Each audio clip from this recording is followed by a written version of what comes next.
नमस्कार। आज की ऑनलाइन क्लास में आपका स्वागत है। प्यारे बच्चों, अब हम कक्षा 10 विषय विज्ञान भिवानी बोर्ड द्वारा आयोजित परीक्षा विज्ञान का जो पेपर है उसका पार्ट 2 हल करेंगे।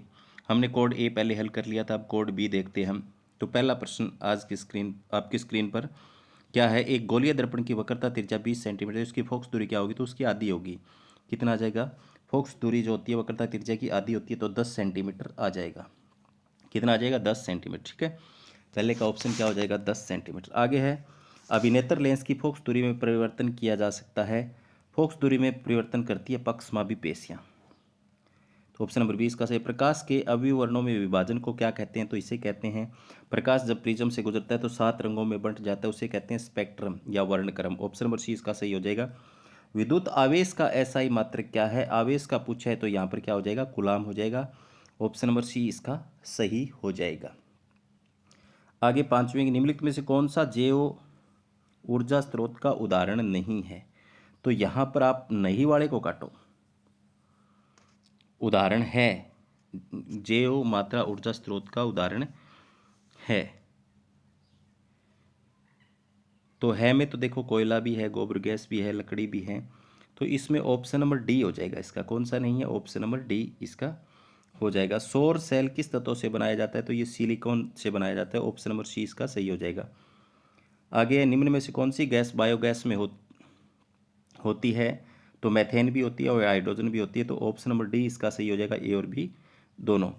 बहते जल के पास कौन सी ऊर्जा होती है? तो बहते, बिल्कुल आसान है, बह रहा है तो इसका मतलब गतिज ऊर्जा उसके पास है।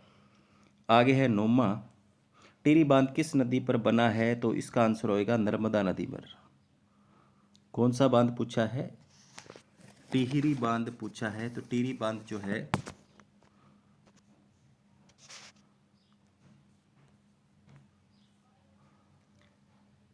आगे चलते हैं। इसके बाद में गंगा सफाई योजना का आरंभ कब हुआ था? तो 1985, बी ऑप्शन इसका सही हो जाएगा।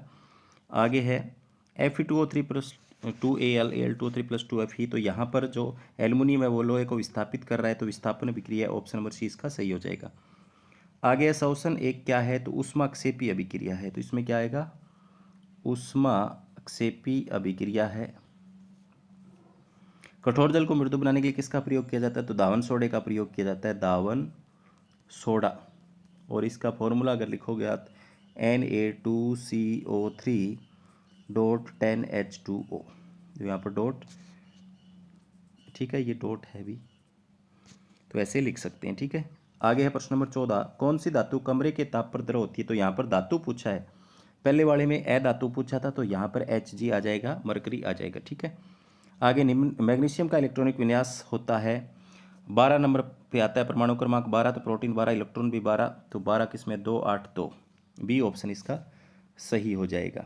आगे है, दो परमाणु के बीच इलेक्ट्रॉन के एक युग्म की साझेदारी से क्या बनता है? सिंगल बॉन्ड बनता है, यानी एकल बंध आ जाएगा इसमें, एकल आबंध। प्रोपेन का रासायनिक सूत्र क्या होता है?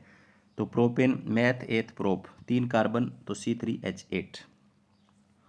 कार्बन परमाणु के बीच केवल द्विआबंध से जुड़े कार्बन के यौगिक क्या कहलाते हैं? तो द्विआबंध किस में होता है? एल्कीन में होता है, एल्कीन के अंदर होता है। तो ऑप्शन आ जाएगा इसका, खालिस्तान आ जाएगा, एल्कीन।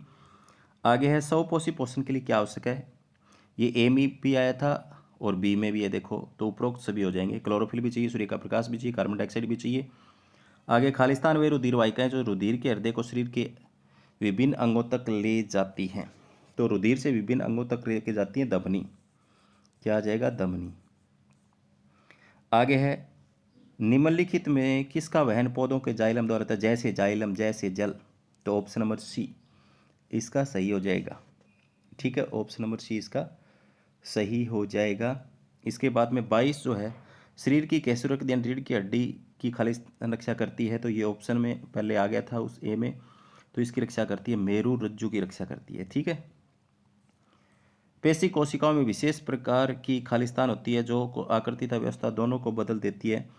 तो इसमें पेशीय उत्तक होता है, जिसमें संकुचन पेशीय उत्तक होता है, या जिसमें क्या है, संकुचित और प्रसारित होने की क्षमता होती है पेशीय उत्तक के अंदर। तो ये इसका सही आ जाएगा। इंग्लिश में कुछ और कहते हैं इसको, कोर्केट्राइल, ऐसे कुछ करके, तो आप देख लेना। स्पाइरोगायरा में अलैंगिक जनन किस विधि से होता है? स्पाइरोगायरा के अंदर जो अलैंगिक जनन होता है वो बहुविखंडन विधि से होता है।